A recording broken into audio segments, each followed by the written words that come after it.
Well, gang, as you know, I do a variety of things. I'm working on the 65 Mustang right now, but a friend of mine has this Toyota Sienna van, and he had some problems with one of the lug nuts. I think he was trying to check out his brakes, and one of the studs snapped off, and I'm a little curious as to why he put all the lug nuts on backwards afterwards. That's kind of odd. But he asked me to replace that stud for him. So I'm going to see if I can get this apart and change that stud out. Okay, simply enough, the wheel is out of the way. And in order to access this stud and replace it, I have to be able to get to the back side of the assembly. The only way to get to that is to remove the caliper and bracket and also the rotor. So I could just remove this as an assembly and set it aside, but I'll probably remove the bracket or the caliper by itself and then pull the bracket, just less to deal with as far as heaviness. So this the bolts on the caliper are 14 millimeter, so I'll break those loose and get that out of the way, and then the bolts on the bracket right there are 17 millimeter, and I'll break those loose and get the bracket out of the way, and then the rotor can come off. Now I will say, whenever I take these bolts out, I never use my hands to hit the wrench or anything like that. I always use a mallet and I hit the wrench, and that way it breaks the tension or torque loose, and I'm not abusing my hands. So just whenever you're doing these sort of things, try to use tools so you don't abuse yourself so much. Now I did rotate the assembly so that the stud is in this forward area, because you've got this shield back here, and on the other side you have more of an opening, let's say, that can be used to get this out. So I did put the car in neutral, rotate it, and then turn it back off, or turn the key off and have it in park. So now what I'm going to do is get a hammer, and I'm going to hit that and hopefully drive it out.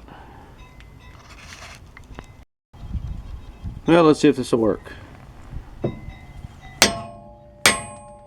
Boom. Takes care of that.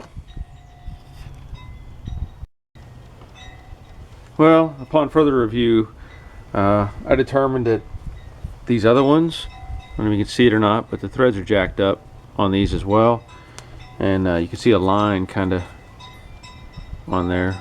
But anyway, I decided to just change them all.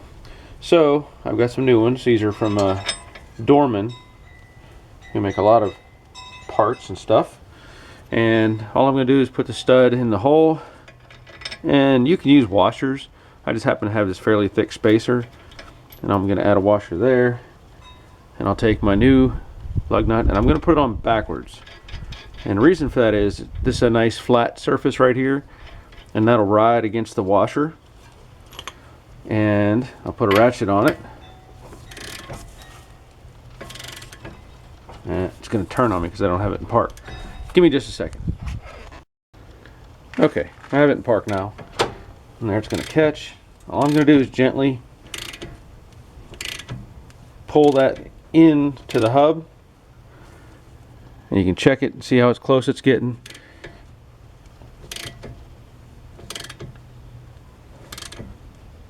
There, I can feel it bottom out, and that's where I'm going to stop. I don't know if I can.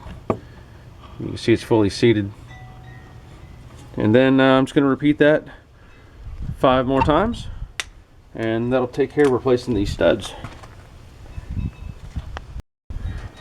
Just a note here, you can put all these in at one time just loosely, so that you can rotate this in neutral, slip them all into place, put it in park, and then come back and do them all.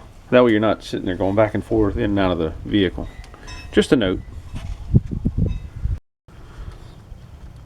And here's something else I want to point out as well. You know, I replaced that one stud because it was snapped off. So obviously something happened at a tire shop or somewhere where it was over torqued, stretched the threads, or mangled the threads in some way. So whenever I replace all 5 of these, I replaced not only the studs, but I'm also replacing all 5 of the lug nuts, because if you have a problem before, you're just going to bring that problem back in if you use the old lug nuts.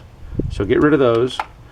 And whenever I installed these, I used a fresh lug nut on every one of these, because if you use a new one and you use it over and over and over, you're going to wear the threads on that as well, because there is pressure on this. It takes a lot of torque or force to get these to pull into this hub. So use a fresh lug nut, and do not use any of the old hardware that created the problem in the first place. And there it is. All I have left to do is put the wheel on, put a decent torque on the lug nuts instead of a super torque, and this shouldn't be a problem again. Thanks for watching.